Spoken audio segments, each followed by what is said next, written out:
Bueno, retomamos desde aquí 4:51 de La Plata para comentarles que tenemos identificado nuevos saludos para otros compañeros y compañeras que nos están recibiendo en el Hospital Horacio Sestino en Ensenada, Hospital Esteves Temperley, Hospital de Niño Ludovica, Sor María Ludovica de La Plata.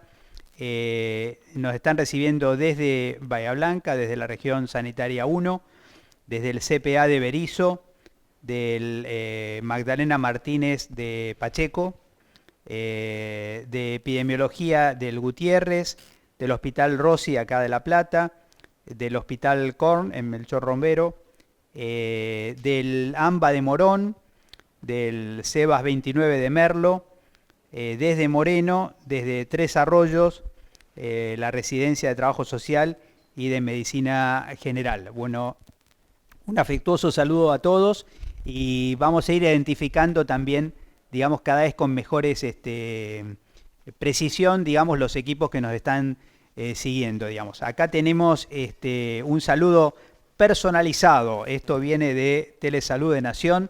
Este es un saludo para Enio, digamos, de parte de Matías. Así Sí, que bueno. Trabajamos juntos en 2016, creo. Claro. Sí. Así que bueno, tenemos realmente, no, yo creo que lo he comentado en otros programas, pero estuvimos juntos con Enio en un momento donde Nación recibió del Ministerio de Planificación, digamos, esta fantástica herramienta y nos tocó un poquito compartir el poner digamos, el condimento de salud dentro de, en ese momento, de lo que se llamaba cibersalud. Así que estamos tremendamente felices de poder, digamos, dinamizar esta herramienta que es un esfuerzo muy grande que se ha hecho para conectar a todo el país. Bueno, nos vamos a la tercera pregunta en este bloque. Habíamos hablado de dos enfermedades, llamémoslas así, emergentes, llamémoslas casi de periódico, digamos, podríamos decir, porque pueden ser de tapa de diarios, pero hay otras enfermedades que no están en la tapa de los diarios y que uno podría decir son enfermedades milenarias, digamos, le gusta a quienes hacen arqueología de la salud decir que en las momias egipcias se encontró. Una de esas enfermedades históricas es la tuberculosis. Y uno podría decir, a esta altura del partido, ¿qué hay de nuevo? O sea, ¿qué podríamos decir de nuevo respecto a la tuberculosis? Y bueno, lamentablemente hay mucho que decir de nuevo en la tuberculosis, especialmente porque a través de una historia de tratamientos incompletos, el mundo está enfrentando una dualidad. Por un lado, una meta mundial de fin de la tuberculosis, que parece tan lejana como salud para todos, y por otro lado, digamos, el aumento de los casos de tuberculosis multi y ultra resistentes, es decir, resistentes a 2 y a 3 drogas de primera línea, digamos, que se utilizan en esta enfermedad. ¿Cómo estamos viendo desde la provincia esta preocupación? Claro. Por ahí una cosa previa, ¿no? Que el tema de la multiresistencia a los antimicrobianos es algo también, la podemos poner también como una otra epidemia si se quiere, porque claramente la tuberculosis es un gran ejemplo, ¿no? Y es uno de los motivos por los cuales es tan difícil hoy controlar, digamos, la situación de la tuberculosis, como vos bien decís. Al revés de lo que esperamos, va en aumento, ¿no? Los casos de tuberculosis es un desastre que esté pasando eso, porque bueno, todos sabemos que la tuberculosis es una enfermedad, no sé si decir fácilmente controlable, pero controlable, o sea, de alguna manera, como decía, el tema del sarampión, que tenemos la tecnología, ¿no? Que es la vacuna, y es una cuestión de pensar cómo llegar, ¿no? A la población para que haya la cobertura y que no tengamos circulación viral. Con la tuberculosis hay dos cuestiones, ¿no? Hay dos tecnologías, si se quiere, que también están al alcance de nuestras manos y que podría estar evitando que tuviéramos tuberculosis hoy en varios lugares del mundo. y en Argentina, ¿no? Una es obviamente la cuestión del medicamento, ¿no? Los antibióticos que son muy eficaces para el tratamiento de la enfermedad, y la otra es una tecnología social, ¿no? Que tiene que ver con las maneras que se transmite la tuberculosis, con el hacinamiento. Sabemos, ya tenemos amplio conocimiento, ¿no? De cuáles son las condiciones, ¿no? Que permiten la propagación de esa enfermedad. Entonces, a ver, conocimiento nos falta, tecnología nos falta, volvemos siempre a la cuestión de las desigualdades, la cuestión de la presencia del Estado, ¿no? Me parece que los problemas están más vinculados a eso. Como decíamos, la multiresistencia a antibióticos es un problema a nivel global. Está esa estrategia, una salud, porque la multiresistencia está vinculado a la salud animal y a la salud humana, ¿no? Es que es un problema que por ahí no está tan específicamente en la pregunta, pero me parece que es interesante en ese contexto discutir también, ¿no? Donde Argentina es emblemático en eso porque es un país agroexportador, ¿no? La exportación de carne es una marca, ¿no? Del país, y en esa producción se utilizan muchísimos antibióticos, ¿no? Que está estrictamente vinculado a la cuestión de la multiresistencia. O sea, es una discusión que tenemos que tener, hay que armar esos espacios de discusión, ¿no? Entre el mundo, si se quiere, de la salud humana y de la salud animal para buscar las soluciones para eso, ¿no? Por más que nosotros, lo que quiero decir es que por más que nosotros desde la salud pública, la salud humana, qué sé yo, trabajemos el tema de que se cumplan los tratamientos con los antibióticos, que la gente tenga el acceso, de regular la venta en las farmacias, que es algo que nos incumbe desde la salud pública claramente, pero por más que nosotros desarrollamos a la perfección esas estrategias, si no trabajamos el tema de la salud animal, ¿no? De cómo trabajar el uso de antibiótico para el crecimiento del ganado y todo eso, no solo ganado, de pollo, de pescado, de varios crianzas de animal, no logramos frenar el Claro. tema, ¿no? Por ahí está, digamos, se nos combinaron dos temas digamos, hay toda una respuesta para una pregunta que todavía no habíamos hecho y me gustaría puntualizarla para que les quede claro a toda la gente que nos está acompañando hoy.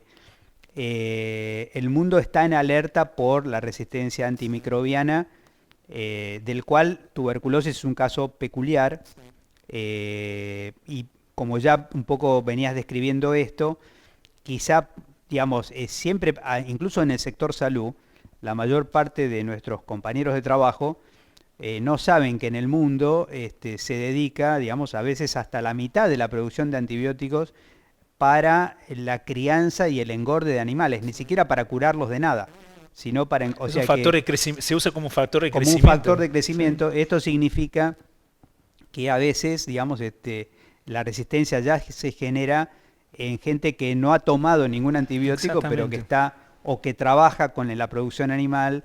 Y esto va, como señalaba muy bien Enio, digamos, desde los vacunos y los cerdos hasta, por supuesto, las aves, hasta los criaderos de salmones, digamos. O sea que en todos estos casos se está usando antibióticos para esta finalidad.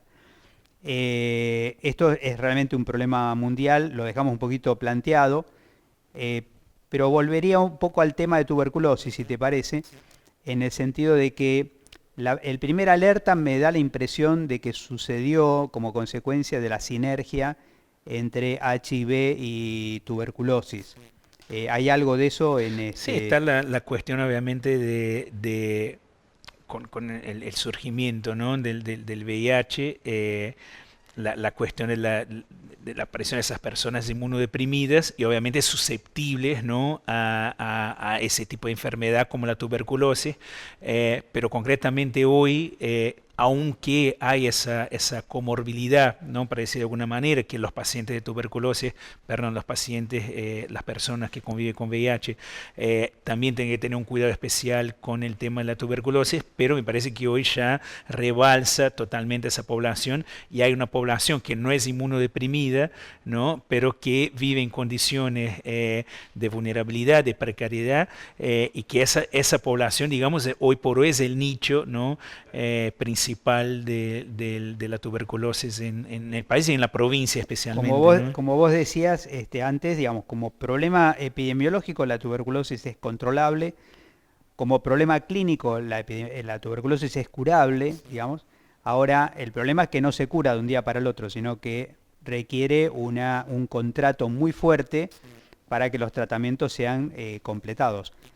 Nos mencionabas ahora en el intervalo que, digamos, tratar una tuberculosis ultra o multiresistente es costosísimo. Sí, sí. ¿Es así? Yo pedí un dato antes de venir al equipo de asesores que tenemos en el gabinete y me pasaron un dato que sería el dato más extremo, pero me parece que sirve porque llama demasiado la atención, ¿no?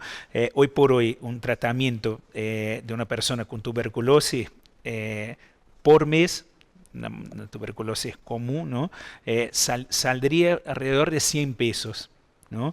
Y el tratamiento para una tuberculosis multiresistente también por mes una persona serían 200.000 pesos lo que estaríamos Lo hablando. que sería, digamos, Exactamente. por lo Entonces, menos precio de farmacia, estaríamos hablando de estaríamos hablando de ese precio. de Después esa obviamente diferencia. está la cuestión de Claro, cómo compra el Estado, que eso claro. acota un poco, pero si agarramos valores Ujú. de mercado, básicamente la situación es esa. Entonces, más allá de un problema epidemiológico, tiene otra dimensión sanitaria, que es la cuestión del costo, ¿no? Del tratamiento. O sea, para el sistema de salud obviamente sale mucho más caro, ¿no? Tratar una tuberculosis multiresistente que... Exactamente. Y además, bueno, nos están pidiendo que recordemos que por favor mantengan cerrados los micrófonos porque algún nodo, digamos, se abrió y tenemos dificultades de audio.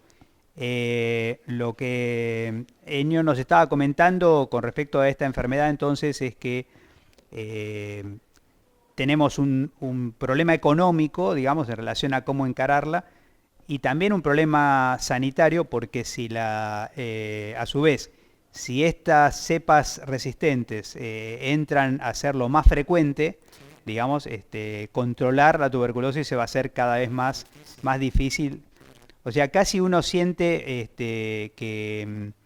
digamos, te lo pregunto porque en el caso de otra jurisdicción, se notó que todavía hoy hay una preferencia por la atención de los pacientes de tuberculosis en grandes hospitales, cuando lo que parece es que la adherencia en el primer nivel de atención, digamos, sería más efectiva, ¿no?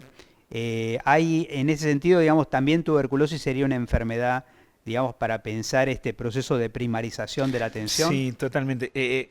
Por increíble que parezca, bueno, por lo menos para mí Ujú. se ve que no es tan increíble, es una enfermedad todavía muy estigmatizada, ¿no? Es una enfermedad muy estigmatizada y hace poco tuvimos un contacto de una persona que descubrió, una persona que está en una región sanitaria, no me acuerdo cuál, que descubre una persona con tuberculosis, nos llama, ¿qué hago con esa persona? No tiene que estar internada, ¿no? Entonces está todavía esa cuestión de la estigmatización, pero la evidencia que hay de tratamiento lo que abona es que la mejor manera justamente es tratarlo lo más cerca de la casa de la persona posible para facilitar la adherencia, ¿no? Hoy por hoy la estrategia más exitosa es el tratamiento asistido. Entonces, si vos tenés la persona, ¿no?, atendiendo en el centro de salud más cercano, es mucho más fácil generar ese tratamiento asistido. Después hay un montón de otras estrategias que con uno busca, ¿no?, en la bibliografía la cuestión de ayudas para el transporte, ¿no?, algunos incentivos para que la persona no corte el tratamiento. Todo eso hay como experiencias, hay pruebas, en algunos lugares funciona más, menos, ¿no?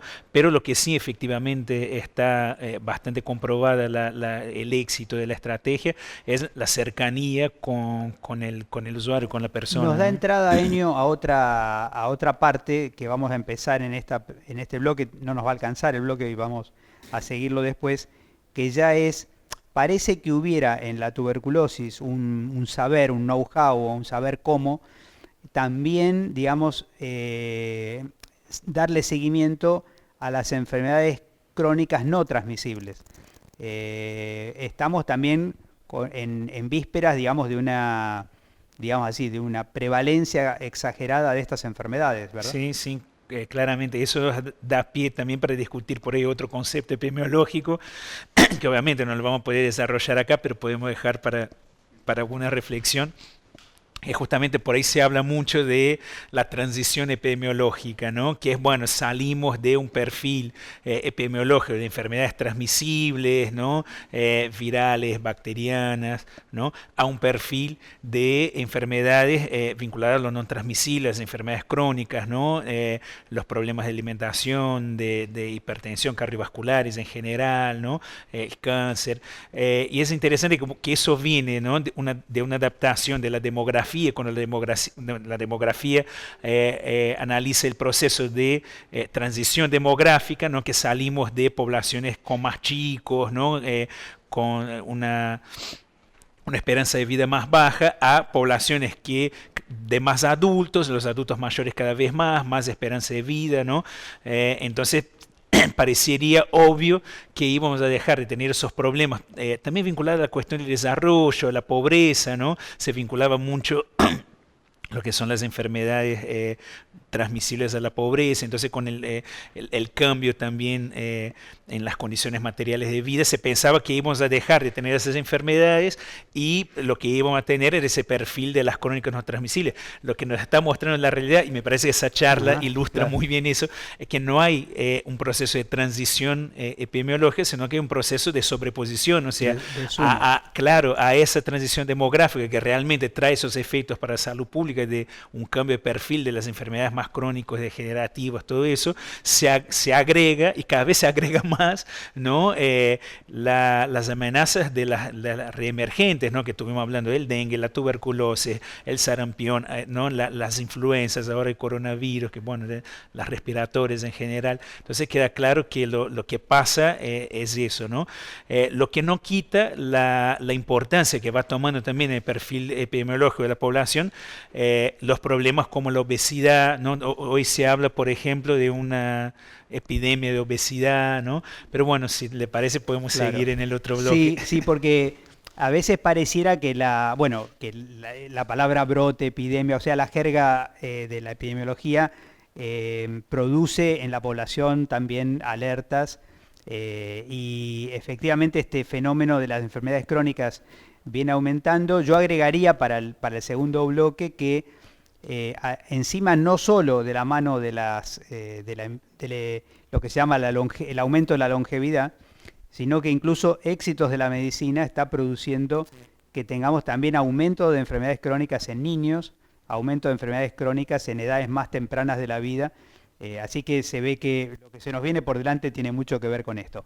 Vamos a hacer un corte aquí y tenemos un separador también que se vincula directamente, entiendo, con el tema de dengue que estuvimos conversando hasta hace minutos aquí con Eño García, asesor del ministro de Salud de la provincia.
Retomamos desde aquí con un mensaje importante sobre dengue. Un mensaje simple y sin embargo de un tremendo impacto sanitario si lo tomamos muy en serio como parte de nuestra responsabilidad ciudadana. Quería comentar, porque ustedes vieron una placa, la provincia de Buenos Aires, a partir, digamos, del 17 de febrero, cumple 200 años. Cumplió empezó a cumplir los 200 años, la provincia ha decidido, digamos, que dedicar el año entero, digamos, porque es increíble la cantidad de eventos que ocurrieron en el año de 1820, 200 años atrás, que han sido prácticamente, no solamente han definido el futuro de la provincia, sino también que ha definido la organización nacional, digamos. Podríamos decir que casi desde 1820 este país empieza a pensarse como un país federal. Y bueno, esto podría ser motivo de una reflexión o de una celebración en otro tipo de instituciones, pero queríamos comentarles que ya en ese momento en la Argentina está empezando a configurarse medidas de salud pública y hay dos medidas que vamos a estar reflexionando en una reunión el día de mañana aquí en la escuela con la compañía, digamos, de funcionarios del ministerio con la idea de reflexionar sobre todo sobre vacuna antivariólica, ya estaba presente hace 200 años, y la educación médica, porque apenas, digamos, un año después de la creación de la provincia de Buenos Aires, se crea la Universidad de Buenos Aires. Así que los que estén interesados, digamos, no dejen de comunicarse, porque a lo mejor, si tenemos oportunidad, podemos armar una pequeña transmisión mañana desde las 13 horas. Vamos a estar en un acto de conmemoración sobre los 200 años de la provincia, aquí en la Escuela de Gobierno en Salud Floreal Ferrara. Nos quedó una pregunta pendiente del bloque anterior porque no nos alcanzó y vamos un poquito a esta idea, pero la voy complementando con la cuarta pregunta para Enio, que es: ustedes saben que esta es una verdadera, es una institución educativa del Ministerio de Salud. Aquí tenemos, digamos, acompañamos los bachilleratos de adultos con orientación en salud, los SEBAS, 19 SEBAS, 1.700 estudiantes de tecnicatura, 6.000 estudiantes de enfermería terciaria, 5.700 residentes, digamos. Entonces, en cierta forma, le vamos a pedir a Enio que las reflexiones que siguen respecto a cómo viene cambiando este panorama de la morbilidad, también nos incluya una reflexión sobre cómo debe ir cambiando la formación de los equipos de salud, porque, digamos, estamos en esa difícil etapa cuando uno dice, cuando me había aprendido todas las respuestas, me cambiaron las preguntas. Entonces, quizá nosotros, la educación tiene bastante inercia y a veces no necesariamente está tomando los problemas emergentes o reemergentes en el campo de la salud. Claro. Bueno, un poco lo que hablábamos, ¿no? La cuestión se complejiza obviamente con esa sobreposición, si se quiere, y yo no sé si tengo ahora rápido la respuesta, pero me parece que la cuestión es algo que de hecho ustedes están planteando acá desde la escuela, que es un proceso de educación permanente, ¿no? Que sale un poco de esa lógica tradicional, que hay que mantener. No estoy diciendo que es una cosa u otra, sino que tradicionalmente nosotros tenemos, bueno, los cursos de especialización, los cursos temáticos, ¿no? Ya predeterminados porque alguien con algún criterio, a veces un buen criterio, a veces no tan buen criterio, de los centros de formación, plantea, bueno, el curso de especialización en la atención de pacientes respiratorios, un curso de posgrado de manejo de no sé qué, y se va armando, ¿no? En función de necesidades que algunas veces salen de los territorios, a veces salen de los mismos centros académicos. Por eso digo, algún criterio hay en la formulación de eso, insisto, no, sin hacer ningún juicio de valor, pero que bueno, son cursos que están pensados muchas veces desde ese lugar tradicional, ¿no? De formar para una problemática específica, que muchas veces me va a ayudar, que muchas veces me va a generar alguna reflexión, qué sé yo, pero otras veces está un poco alejado, a veces muy alejado de mi quehacer en mi lugar de trabajo, ¿no? Sea en el hospital, sea en el centro de salud. Entonces cuando uno, insisto, manteniendo esa estructura, no estoy diciendo que hay que destruir nada, ¿no? Pero a la vez crea paralelamente otras estrategias, ¿no? de formación, como es la educación permanente, cambia un poco porque te pone la discusión en, bueno, pero ¿cuáles son los problemas que están pasando en mi territorio, en mi lugar de trabajo?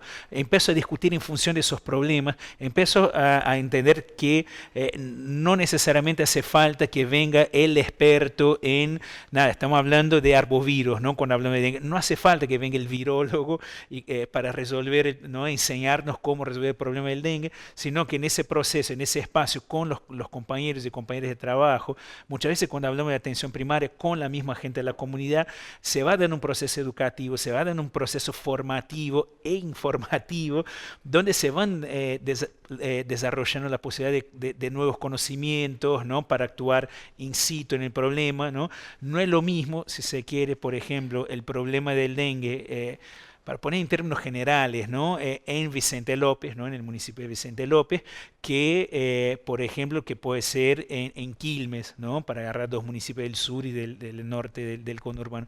Es muy distinta cómo atender los problemas de ahí. Que vaya un experto y que nos hable de los arbovirus, está bien, es un conocimiento válido, lo tenemos que tener, pero finalmente no hace cómo voy a trabajar entonces para contener la epidemia en un lugar y en el otro. O sea, son estrategias distintas que tienen que ver mucho con el conocimiento local, ¿no? Y me parece que esa estrategia de pensar la educación permanente, en Brasil teníamos la experiencia de los polos de educación permanente, que yo tuve la suerte de participar, que era eso, de ir, ¿no? Por ahí iba gente, iba algún experto, también como estrategia de convocatoria, ¿no? De que, bueno, va Emerson Meri a hablar, bueno, entonces es una oportunidad de ver a Emerson, de juntar, de hablar con él, pero justamente el dispositivo que se planteaba era la apertura de la Bueno, discusión y la formación entre pares, ahí, ¿no? digamos, bueno, además de que mencionaste a Emerson Meri, hace muy poquitito recibió un referente de la reforma sanitaria brasilera, hace muy poquito recibió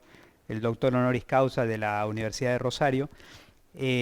Quizá todavía para ponerlo como quizá más accesible y aterrizado para mostrar cómo a veces tenemos ingentes recursos en el modo, en la educación, pero no siempre en la más pertinente.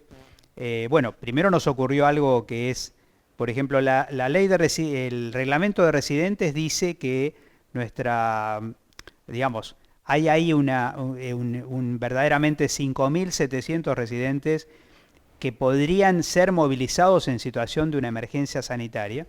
De hecho, algunos residentes de medicina general, de pediatría, se han movilizado, han colaborado, digamos, en las regiones sanitarias donde están los casos de sarampión, pero, por ejemplo, no teníamos incluido la formación del PAI dentro de las residencias, ¿no? Para poder vacunar. Claro, entonces, digamos, el problema concreto es que esa capacitación, que es una capacitación relativamente breve, digamos, sin embargo, hoy necesitaríamos, digamos, que la totalidad de los residentes de medicina general, pediatría, clínica, tuvieran esas competencias potenciales, podríamos decir, a lo mejor, quizá con suerte no necesitemos usarlas, Sí. pero verdaderamente lo mismo puede pasar con nuestras escuelas de enfermería, digamos, de tal forma que lo que creo que el sector salud necesitamos crear la cultura es la cultura de que los tiempos no siempre son normales. La verdad que hay momentos excepcionales y después con el tiempo, como casi todos son excepcionales, porque cuando salimos de un problema aparece otro. Y exactamente igual que como pasa con la guardia en un hospital, digamos que está lo que se puede atender pautadamente y la emergencia, en la salud pública pasa lo mismo. O sea, en la salud pública hay tiempos normales y hay tiempos de... Claro. Y cuando hablamos, por ejemplo, de las no transmisibles también, que uno piensa que eso va dentro de los tiempos normales, no, también hay emergencias de eso. Cuando hoy por hoy el tema de la alimentación, el tema nutricional en la provincia es una emergencia que está atendida dentro de lo que es la ley de emergencia que sancionó el gobernador, y es uno, junto con el sarampión y con el dengue, es el otro tema que se está trabajando de manera prioritaria en el ministerio, y no es algo, digamos, en el marco de las enfermedades no transmisibles. Es algo concretamente que se necesita un trabajo en el tiempo, ¿no? Que, bueno, y que hoy, por ejemplo, la cuestión nutricional no está directamente vinculada o tan frecuentemente vinculada con la desnutrición como fue en otros momentos. Hoy estamos hablando de una malnutrición, de problemas vinculados a obesidad infantil, y son problemas extremadamente emergentes y que las respuestas también están, digamos, en situación. No hay fórmulas magistrales para resolver el problema que es súper complejo, ¿no? Son problemas potenciales porque perfectamente pueden, digamos, sus repercusiones verse en forma diferida. O sea, la obesidad infantil es un problema de hoy, pero al mismo tiempo es un problema del futuro porque estamos ya afectando algunas, mientras que el optimismo tiende a pensar de que los seres humanos vamos a vivir cada vez más. La verdad es que están apareciendo algunos problemas de salud que no permiten abonar ese optimismo, digamos. Quizá la expectativa de vida futuro no aumente, como está pasando en este momento en Estados Unidos con la epidemia de consumo de opiáceos legales, digamos, podríamos decir así. Está retrocediendo la expectativa de vida por varias décadas hacia atrás, ¿no? También hay una preocupación, digamos, o quizá es una oportunidad, Enio, también para preguntarte cómo vienen los planes inmediatos para mejorar la capacidad de respuesta frente a brotes, circunstancias de este tipo en la provincia. Sí, sí, se está haciendo, se está haciendo. Una de las cosas que llegamos y tuvimos mucha dificultad, por ejemplo, fue lo que eran lo que era la red de laboratorios, la provincia para poder hacer el diagnóstico, ¿no? Y la vigilancia del laboratorio. Entonces, inmediatamente empezamos a rearmar, a hacer un diagnóstico de cómo viene esa red y de qué tendríamos que hacer como para recomponerla.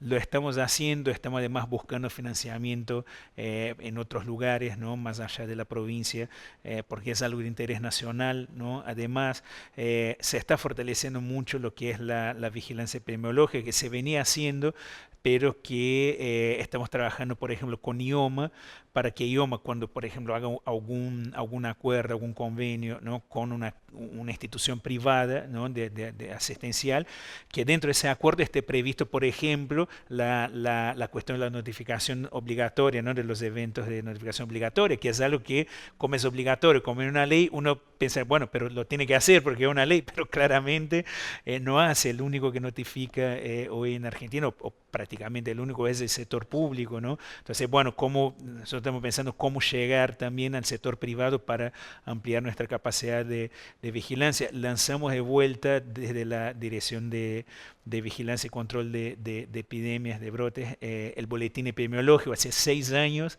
que la provincia de Buenos Aires no tenía ese canal de comunicación con con los demás profesionales, con la población en general, que es el boletín, que es una parte fundamental de la vigilancia, dar a conocer los datos producidos por esa vigilancia. Si no doy a conocer, ¿para qué yo que tengo que notificar? Bueno, no sé lo que pasa, ¿no? Entonces es una parte fundamental de la vigilancia, la devolución de ese dato. Claro, ¿no? Qué bueno que lo mencionás, Enio, porque para poner en acto, digamos, queríamos decir que el cuestionario de esta semana, digamos, del viernes, incluye revisar, digamos, el último boletín epidemiológico de la provincia.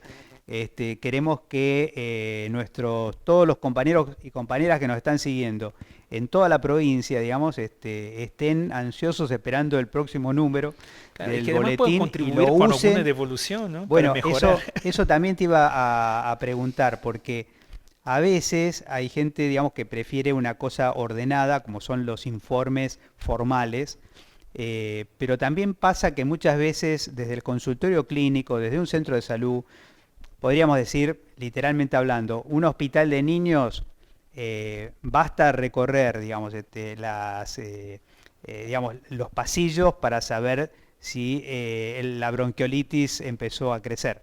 Y a veces esos datos subjetivos que surgen de esta primera impresión, uno no tiene la idea de que hay alguien del lado del ministerio que lo va a estar escuchando y cree que al ministerio solo debe llegar información formal, digamos así, ¿no?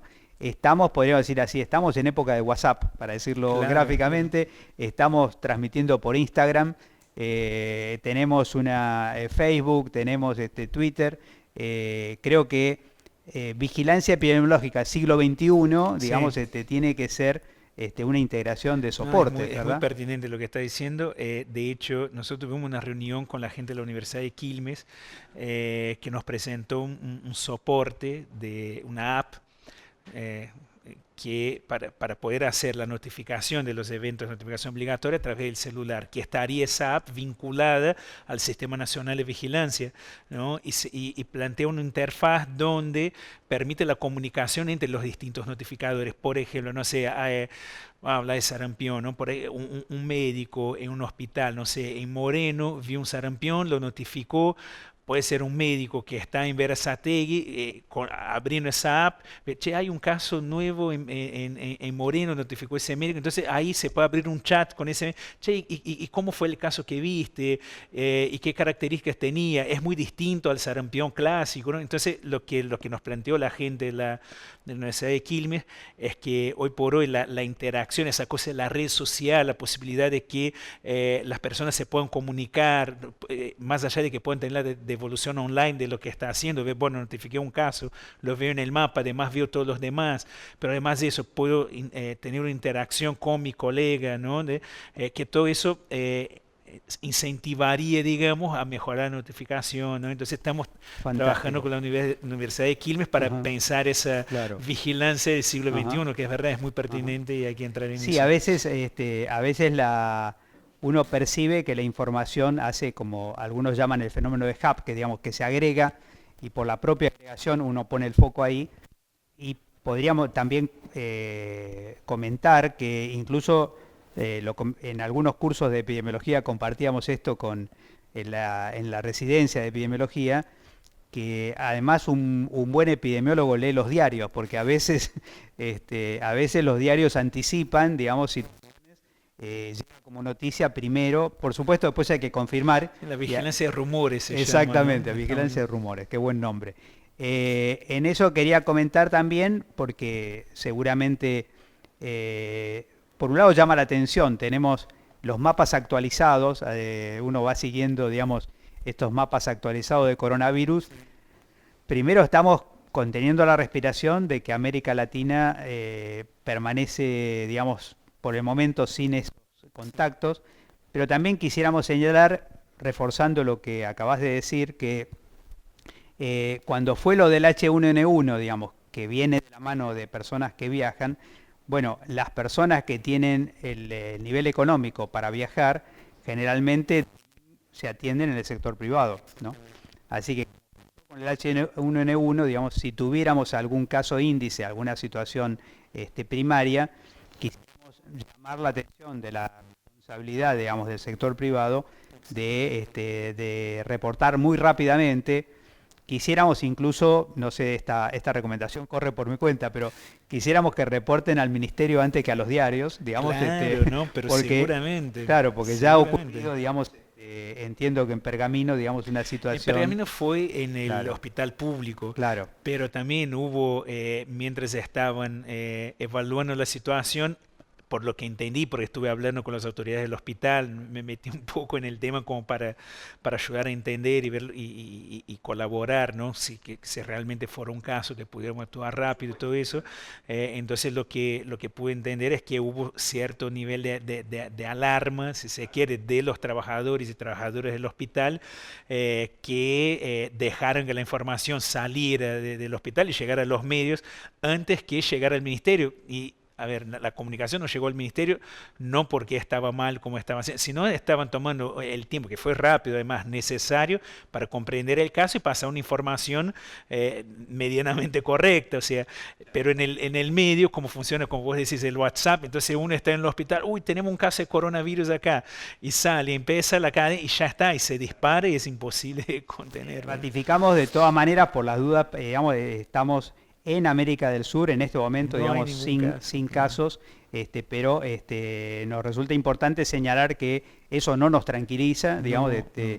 y estamos preparados porque, naturalmente, no porque haya verdaderamente una pregunta sobre qué enfermedad es más importante, digamos, de la epidemiología nos indica hay que prepararse para Y todos me los parece problemas para todos, y de más en salud, ese ¿no? contexto que tenemos Totalmente, sarampión, dengue, estamos claro, llegando a la temporada de las respiratorias. Si viene coronavirus, vamos a tener un exacto. cóctel bastante importante. De todas maneras, a veces prepararse para una enfermedad es prepararse para todas y tener una cultura, digamos, lo que quizá es más importante es el tema de que la epidemiología entre en la cultura de los equipos de salud, digamos, y no sea vista como algo que solo hace el nivel central de un ministerio, digamos. O sea, nos parece muy importante que todo el sistema de salud comparta una cultura epidemiológica. Eh, Completamos aquí la parte de las preguntas, digamos, la parte más expositiva, junto con Enio García, que nos está acompañando el día de hoy, con una mirada, la verdad que muy amplia, no solamente sobre lo que pasa en términos epidemiológicos en la provincia, sino también cómo organizamos las respuestas a eso que está pasando. En nuestro último, después de un intervalo, pasamos al último bloque donde ya hemos recibido un número importante de preguntas, las seguimos recibiendo en nuestro mail y esperamos poder contestarlas todas o por lo menos la mayor parte de la que estamos recibiendo. Hacemos entonces un minuto en este momento y pasamos enseguida a las preguntas.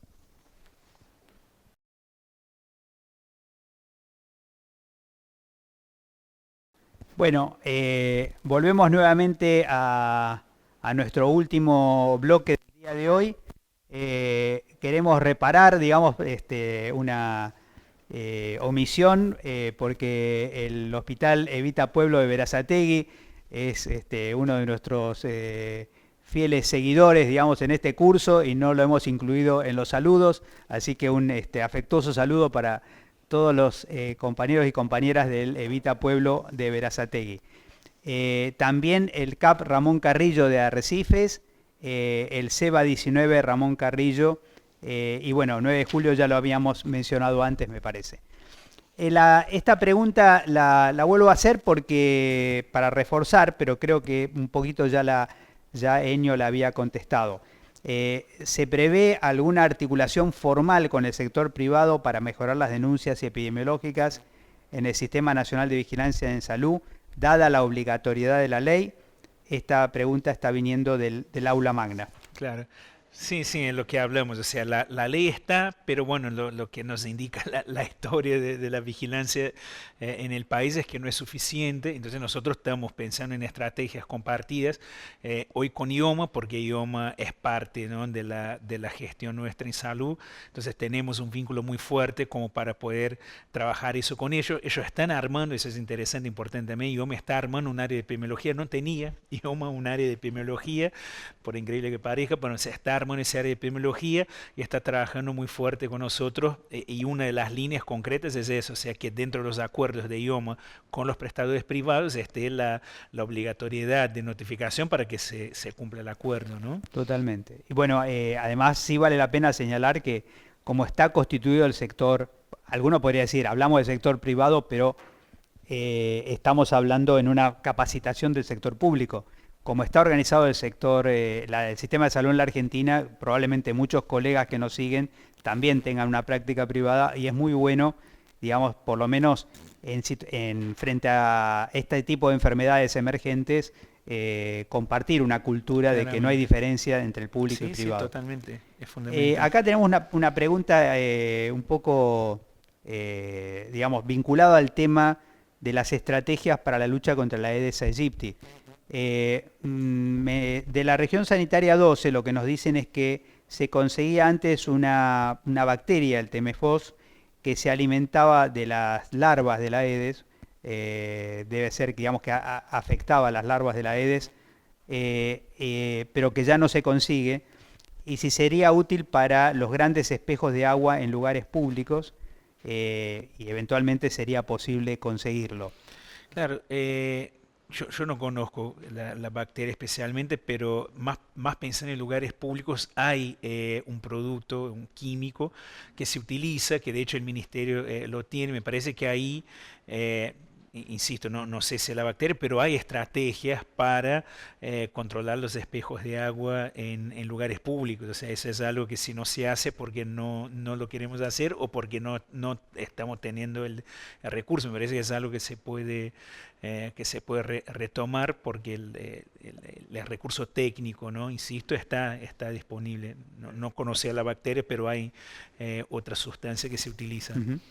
Bien, o sea, en realidad, digamos, sí nos interesa, digamos, el tema, además de los espacios públicos vinculados al tema de donde los lugares obvios, como serían los parques o, la verdad es que hay mucho espacio público, como son a veces los estaciones de ferrocarril, las espacios que están relativamente cerca de las casas, que vale la pena abrir los ojos para ver, o sea, pensar en qué condiciones los mosquitos podrían Claro. estar Eso que reproduciéndose, estoy ¿no? diciendo es un larvicida, ¿no? No me Claro, acuerdo ahora el nombre del químico, pero es un larvicida claro, que se claro, claro. usa en Sí, ha habido hasta, en algunos casos, hasta estas guerras biológicas, porque a veces Sí, hay animales que lo también se de alimentan de las claro, larvas, ¿no? lo de las bacterias siempre me Claro, causa un cierto pudor temor, digamos, claro, porque ahí entra la cuestión de los equilibrios, ¿no? De los claro, es una, ecosistemas. De hecho, en Brasil mismo se utilizó una estrategia que no fue muy exitosa de mosquitos transgénicos, ¿no? claro, Que era el claro, macho que no tenía la capacidad de, o sea, que cuando de se fecundar, digamos, copulaba claro. con la hembra,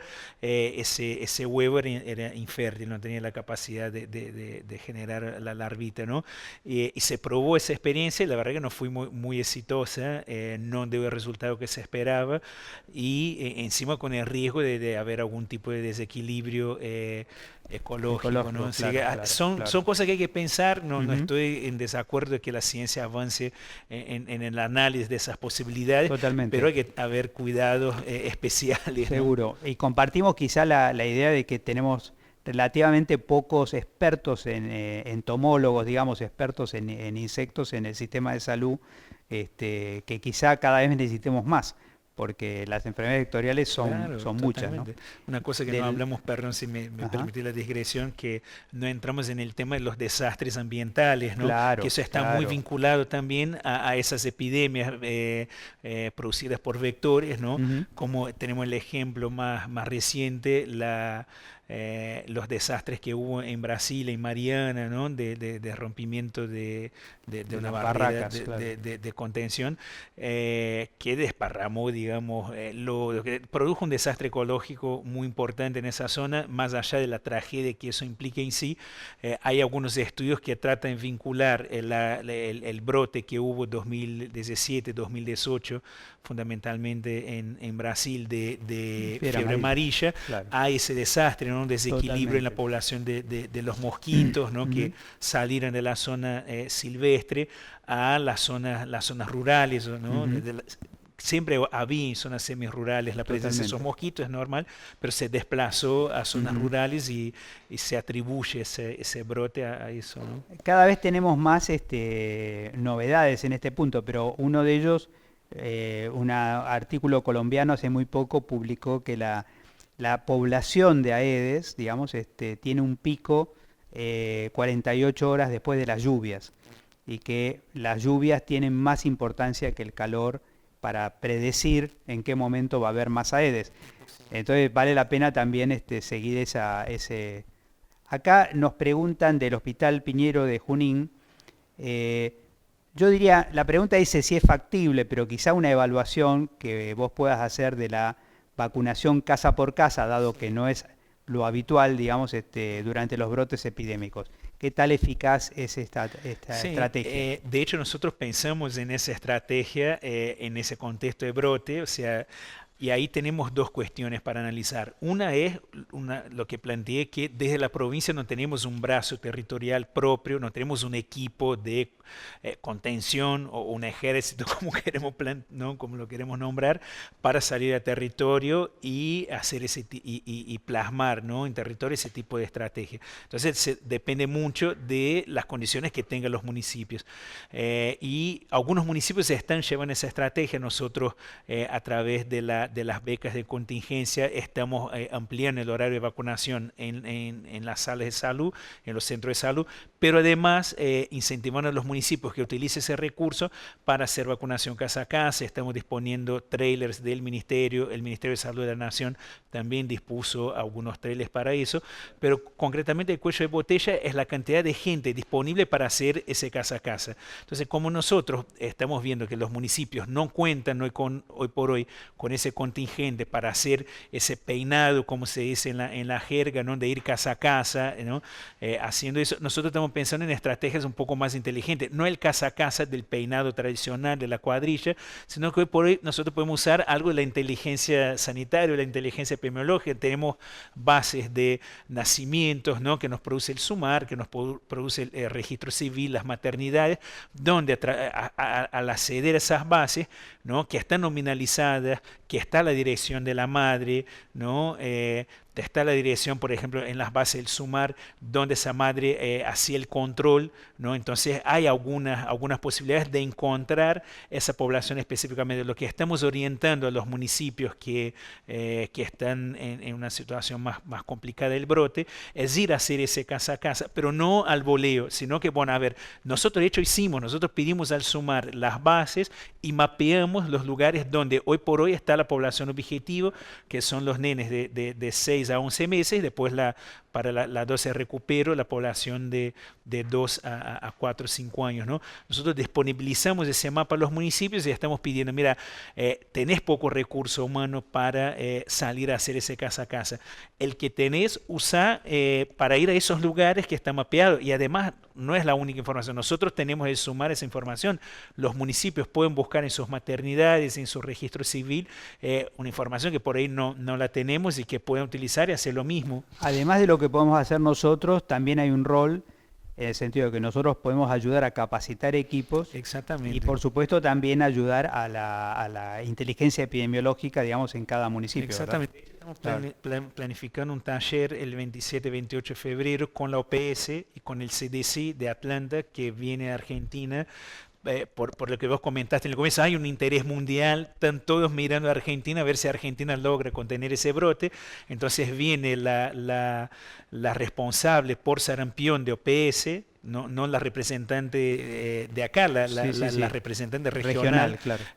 Viene también un equipo del CDC y vamos a hacer, después vamos a difundir, si pueden ayudar a difundir desde la escuela. No, claro. Son 80 invitados, no es para todos, pero para los municipios que están en la zona de riesgo de este momento. La zona de riesgo, claro. la zona donde hay casos, vamos a hacer ese taller de brote de sarampión con expertos de Quizá esta pregunta está conectada, porque nos preguntan desde el Gutiérrez de La Plata, digamos, ¿cómo se mide, cómo están estimando el impacto, quizá actual y potencial, agregaría yo, que está generando el brote de sarampión en la morbimortalidad, pero también en si hay alguna previsión del coste económico que puede llegar a significar de no controlar este brote, claro. digamos?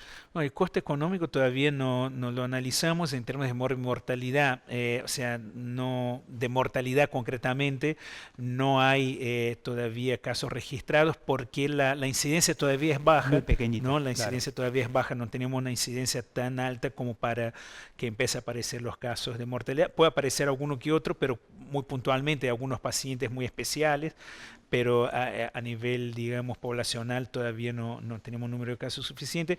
Sí, ya estamos pensando en algo a futuro, porque capaz que hoy por hoy el chico, ¿no? Principalmente los niños, ¿no? Los adultos por ahí no habría tanto problema, pero con los niños puede haber secuelas, ¿no? Vinculadas a encefalitis, por ejemplo, que puede aparecer de acá a 10, 12, 13 años, ¿no?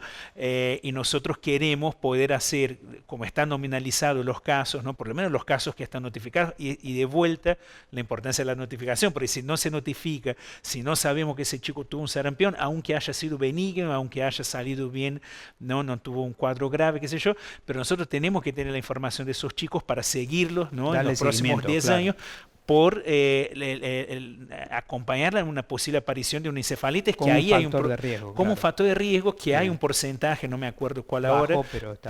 pero está ese porcentaje, es real, y si nosotros no tenemos la capacidad de seguir y acompañar a esos chicos para al primer síntoma poder actuar rápido, poder hacer con que esa persona Claro. acceda rápidamente a O los sea, servicios, puede ser un estamos problema. rompiendo en cierta manera porque todos tenemos una mezcla de conocimiento científico y conocimiento popular, digamos, ¿no? Pero venimos, digamos, quizá una generación donde las abuelas decían, qué bueno que le dé el sarampión, Claro, ¿no? no, O sea, que no, ahora no diríamos está bueno. literalmente hablando, qué bueno que no le dé, digamos. Claro. Justamente los compañeros del SEBAS de 29 de Merlo nos dicen que en nuestro partido se detectaron varios casos de Sí, es el sarampión y partido que dengue, más casos tiene de y sarampión. desde nuestra escuela, desde el SEBAS, estamos saliendo a la población a dar charlas de prevención primaria.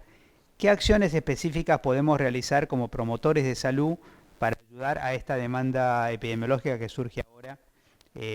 Entiendo, sarampión y dengue, ¿no? No, yo Quizá creo más dengue que que sarampión. sí, yo creo que con el sarampión también hay algo en la promoción, que es poder trabajar con el tema del carnet de vacunación, porque como dije, o sea, a mí me sorprendió sinceramente que el 2019 la cobertura de triple viral en la provincia sea tan baja, por abajo de los 70%, como comentamos en el primer bloque, ¿no? Entonces el promotor puede hacer ese trabajo de, junto a las familias, controlar el carnet de vacunación, ¿no? Y al controlar el carnet de vacunación, ayudar con eso de recuperar un poco las dosis de calendario, pero además las 12 campañas, que no está de más insistir que todos los chicos de 6 a 11 meses que no están en calendario esas dosis, pero por la situación de brote que tenemos, hay que vacunar a esos chicos, dar una dosis que la llamamos dosis cero, que no reemplaza las otras dos dosis de calendario, ¿no? Y después hacer lo que llamamos la dosis de recupero de los chicos que ya tuvieron su primera dosis de calendario, pero que la segunda la iban a dar durante el ingreso escolar, adelantar esa segunda dosis, ¿no? Porque lo que tenemos científicamente comprobado es que la inmunidad se genera con 2 dosis, ¿no? Entonces adelantar esa segunda dosis, y después los adultos, que también hay muchos casos en adultos, lo que nos da la pauta que hay muchos adultos que no tienen la segunda dosis, entonces que los adultos también, si no tiene el carnet de vacunación, si no sabe si dio la segunda dosis, por las dudas dar la segunda dosis, porque al Totalmente. adulto, por lo general, si no El- es inmunocomprometido, qué sé yo, no le va a generar un problema, pero puede transmitir a los más chicos, ¿no? Excepto en las en embarazadas, ¿no? Perdón en que para la, aclarar, no, las es muy embarazadas están afuera, importante pero este seguimiento de lotes, digamos, de generaciones, digamos, tras generación, y la historia de la inmunización es muy importante. Nosotros tuvimos en el 2000, lo tengo ahora más o menos presente, en 1999-2000, una epidemia de sarampión donde los más afectados fueron adultos que habían sido vacunados con una media dosis, y era justo la generación que había sido vacunada con esa media dosis. Finalmente conseguimos una pregunta sobre enfermedades crónicas, que no habían conseguido entrar en la agenda. En este caso, digamos, la pregunta de atención del Grupo de Atención Primaria de Luján nos pregunta sobre las enfermedades celíacas. Y bueno, ahí, digamos, la pregunta tiene un poco que ver con que, por un lado, se trata de una problemática sanitaria, pero también tiene una relevancia, digamos, o un impacto económico sobre y de reglamentario sobre la alimentación de los celíacos.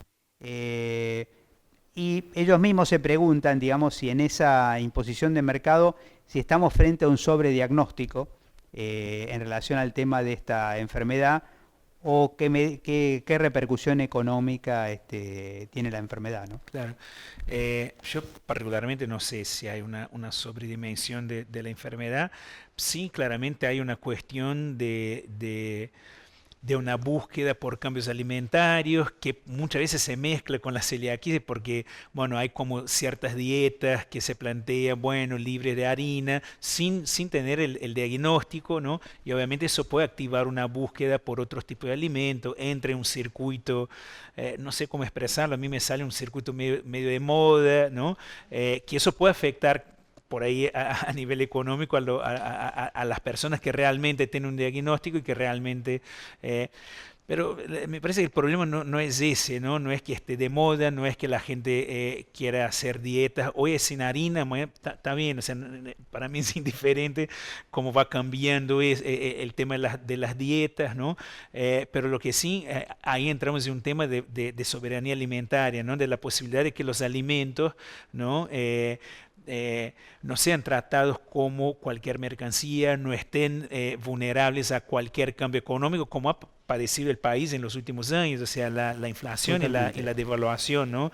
De la Ujú. moneda fundamentalmente ha impactado muchísimo, muchísimo sobre el precio de los alimentos. Claro. Obviamente eso va a afectar a los pacientes celíacos que van a Sí, tener sí, sí, sí. cada vez más dificultad, ya por una dificultad común de encontrar ese tipo de alimento que no está tan arraigado en nuestra Claro, cultura, ¿no? claro.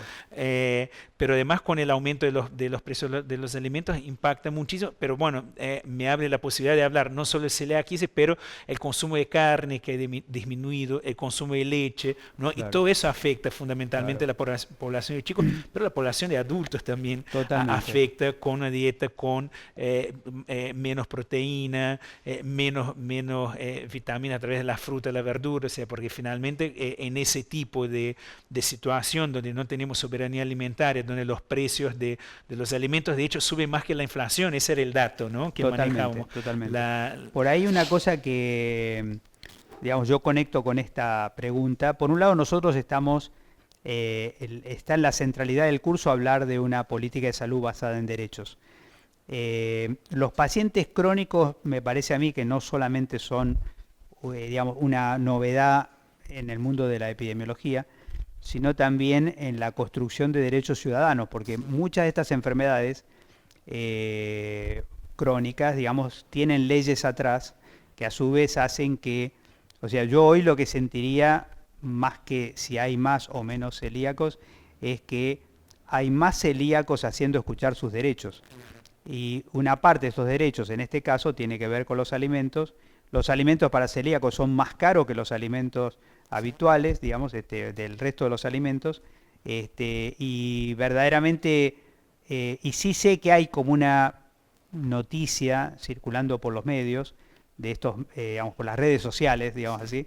No voy exactamente, vigilancia de rumores sobre que los agroquímicos pudieran estar también, digamos, induciendo situaciones de, pero digamos, no, no sería, o sea, por un lado nosotros, todas estas noticias tipo fake news, desde un Ministerio de Salud, nosotros le tenemos que prestar atención sin que eso signifique oficializarlas, digamos, o sea que en realidad cualquier hipótesis, digamos, que sirva para una investigación, digamos, nos va a llamar la atención, pero digamos, no tenemos respuesta para este rumor, digamos así.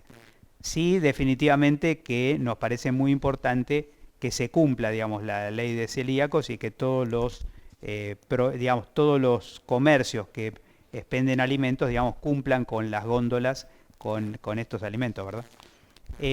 También nos preguntan sobre si se prevé, no, perdón, eh, me está faltando una. Me estaban preguntando sobre si se prevé, digamos, como mayor financiamiento para la red de vigilancia epidemiológica en términos, digamos, de equipos, en términos de entrenamiento de personal. Claro, nosotros lo que estamos haciendo ahora desde de la Dirección de Epidemiología y la Dirección de Vigilancia es hacer un diagnóstico, ¿no? O sea, siempre también son 2 meses de gestión, uno ya llega con diagnósticos previos, pero después hay que sentarse y ver y hablar con la gente que está en los nodos, la gente que está en los servicios. Lo que sí ya hicimos un diagnóstico fue de la red de laboratorios, que eso sí ya estamos pensando en la inversión, ya estamos haciendo los cálculos para ver cuál sería esa inversión. Y después los nodos de vigilancia que están, bueno, en los servicios, nada, o sea, pensemos en los centros de salud, por ejemplo, ¿no? Que para que se pueda notificar bien ahí hay que haber computadora, hay que haber conexión, y eso va de la mano de otras cuestiones que no está vinculado solo a la vigilancia, capaz que no no sé, pero no deberíamos encarar esa inversión solo como una inversión de vigilancia. Hay que hacer una inversión en los centros de salud. Hay un proyecto en la provincia que fue conocido en su momento como Proyecto AMBA, y que a mí no me gusta decir AMBA porque no es AMBA, o sea, AMBA son los 19 partidos, ¿no?, del conurbano con la ciudad de Buenos Aires, y ese proyecto que viene de la mano de un crédito internacional es un proyecto para, entre otras cosas, fortalecer el primer nivel de atención en toda la provincia, ¿no? Y en ese fortalecimiento está la cuestión de la informatización, está la cuestión de que para historia clínica digital, ¿no? Entonces eso viene de la mano, la cuestión de la conexión, la cuestión de computadoras, la cuestión del entrenamiento de personal. Me parece que es un conjunto. Yo no lo miraría simplemente desde un refuerzo de nodos de vigilancia, sino que, bueno, ¿dónde están los nodos de vigilancia? De la red de servicios. En los servicios. Claro. Entonces yo mejoro las redes de servicios, consecuentemente yo mejoro mis nodos de vigilancia, ¿no? Bien. Bueno, estamos llegando al final del día de hoy. Esta última pregunta era del Hospital Sestino de Ensenada. La idea de fortalecer el trabajo en redes definitivamente es parte de la política, y como señalaba Enio hasta hace un minuto, la idea de redes no es de redes focalizadas, digamos, tema por tema, sino, digamos, de la capacidad de poner en red toda nuestra capacidad de respuesta frente a los desafíos que se van abriendo sistemáticamente en el campo de la salud pública. Estamos completando entonces el día de hoy, digamos, nuestra transmisión. Recuerden que el día viernes, digamos, se habilita el tercer cuestionario. Tenemos dos textos, uno en español y otro en portugués, para que vayan practicando también su portugués. Digamos, son textos complementarios que el docente del día de hoy nos ha propuesto, y de donde vamos sobre todo a sacar preguntas para esta entrevista, para esta evaluación, digamos, la bibliografía obligatoria para esta charla de hoy, digamos, es la del boletín epidemiológico. Disfruten, ingresen al boletín epidemiológico, háganse el hábito de leerlo, digamos, y también háganse el hábito de comunicarse, digamos, para que si hay novedades en el campo de lo que está mirando la epidemiología desde el lugar donde ustedes están cotidianamente trabajando, este boletín se va a ir enriqueciendo. Lo mejor que le puede pasar al boletín es tener demasiados lectores, digamos, y no tener solamente, digamos, los lectores sobre especializados. Quería mencionar, porque me están avisando acá, digamos, que tenemos ya dos cuestionarios en el aire. No se puede contestar el 2 sin contestar el 1, pero como venimos un poco con las respuestas, un poco demorado, el cuestionario número 3 va a aparecer el día lunes, es decir, no va a aparecer el día viernes, digamos, así que no lo busquen el viernes porque no va a estar. Pero el día lunes tenemos el cuestionario número 3, y recuerden, hace falta contestar adecuadamente el 1 y el 2. En ambos casos hay dos oportunidades, o sea, uno lo contesta una vez. Si no logra el 60% de las respuestas correctas, puede volver a hacerlo. Revisen en este caso la bibliografía, no se pongan porfiados, dejen un poquito de tiempo para volver a contestar, porque la contestación de un cuestionario es la llave para el cuestionario que sigue. Les extendemos desde aquí, junto con Enio, junto con todo el equipo que nos está acompañando, y extendemos un abrazo, digamos. Empezamos un año de celebración del bicentenario de la provincia de Buenos Aires, y la mejor forma de homenajear a los 200 años de la provincia de Buenos Aires es con una provincia donde la salud sea un derecho. Un abrazo y hasta el próximo jueves.